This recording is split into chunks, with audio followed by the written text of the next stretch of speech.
السلام عليكم.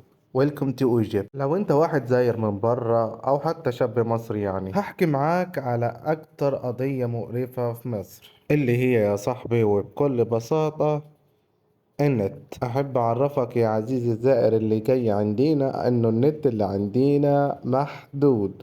شوف، يعني احنا الدولة الوحيدة اللي عندها النت محدود، في كل الدول غير محدود، ولكن احنا عندنا طبعا نتفرد بالنت المحدود. اما بالنسبة للسرعات فما احكي لكش يا صديقي، خرافية رهيبة من الطراز العالي، سرعات ما بتقطعش خالص خالص خالص، وربنا يسامحنا على الكذب. ايضا يا عزيزي الزائر هتلاقي كل شوية الراوتر عندك بيقف ليه مش عارف. يا عم مالك، رد علي. شغال شغال شغال. لا. طيب سعادتك هتروح تكلم شركة العملاء. طيب الو يا فندم، عامل ايه دي المشكلة اللي معاك؟ معايا الراوتر مش شغال يا فندم. طيب معلش يا فندم، ممكن تجرب انك انت تطفي الراوتر وتشغله تاني؟ يا سلام، اختراع عظيم، ما كنتش عارف من غيركم هعمل ايه.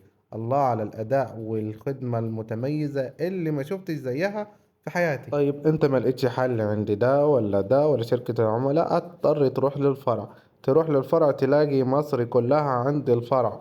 الله بسم الله ما شاء الله، يعني مش اكيد اغلب الناس عندها مشاكل، اغلب الناس اللي هناك دي اكيد حابة الشركة وبتشكر فيها يعني بيدوم سنوات على اللي هم عاملينه. ربنا يسامحنا على الكذب.